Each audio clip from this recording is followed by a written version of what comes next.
Somalian pirates robbed us for $1 billion.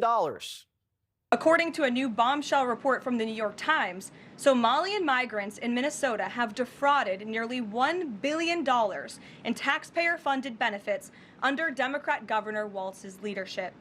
This was the biggest COVID scam in American history. A nonprofit and its affiliates with these Somali migrants claim to have fed tens of thousands of American children during the pandemic. They were reimbursed for those meals by taxpayers. However, federal prosecutors found that almost all of those meals were never even delivered to hungry children. In fact, those organizations' leaders spent the money on houses, luxury cars, and real estate in Turkey and Kenya. Somalis were stealing your money right under Tim Walz's nose. And this didn't come out of the blue. There were red flags and whistleblowers. But the Somalis played the race card.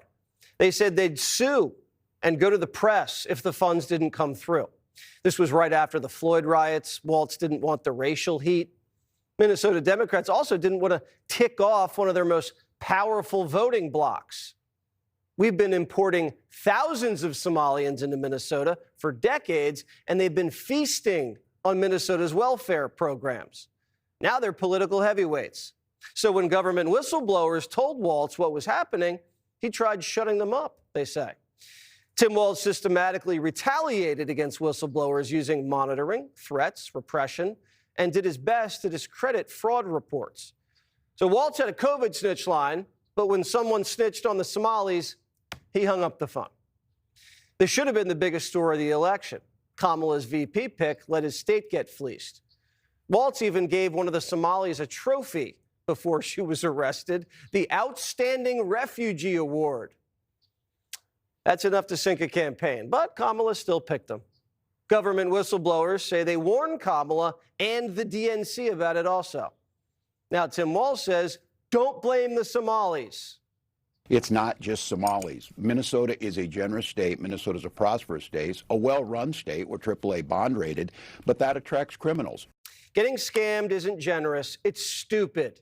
And if Somalians are behind it, we're going to blame them. We do not blame the lawlessness of an individual on a whole community. That's not what Elon said about white Republicans. She thinks we should all be locked up over J6. We're not giving Somalis a pass just because they're black. We're just sick of getting ripped off. Do you stand by that claim of calling Tim Walz? Yeah, I think there's something wrong with him. Absolutely, sure. Chris Rufo is a senior fellow at the Manhattan Institute. How bad was this scam? Well, it's even worse than the current reports indicate. It's not just a single billion, but sources in Minnesota tell me it's multiple billions of dollars that have been stolen by Somali migrants, predominantly in Minneapolis. They were doing things like faking autism diagnoses, faking autism treatment plans, opening up fraudulent autism centers, and then bilking hundreds of millions of dollars from taxpayers. This is the biggest systematic fraud scandal, and it's not just a few isolated individuals. I think we're looking at hundreds of Somali families and really widespread recognition within the Somali community. And so this fraud was raised multiple times by multiple people, and the Democrats in charge in Walz's office did nothing? That's right. Bits and pieces of this story have been leaking out for almost 10 years now. And Minnesota political leaders say that the Somali community is so powerful. It uses intimidation. It threatens people with accusations of racism. That at one point, the Minnesota state government had shut down some of this funding.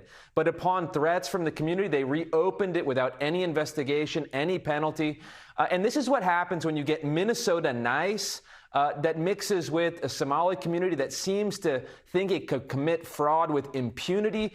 This is not a good mix, and it just shows you that, look, not all cultures are equal, and some cultural systems are fundamentally incompatible. That's why you have weak leaders like Tim Walz, who might have been able to get by in the 1970s, is being systematically exploited today. And you broke this story before the New York Times, so we have to give Chris Rufo credit.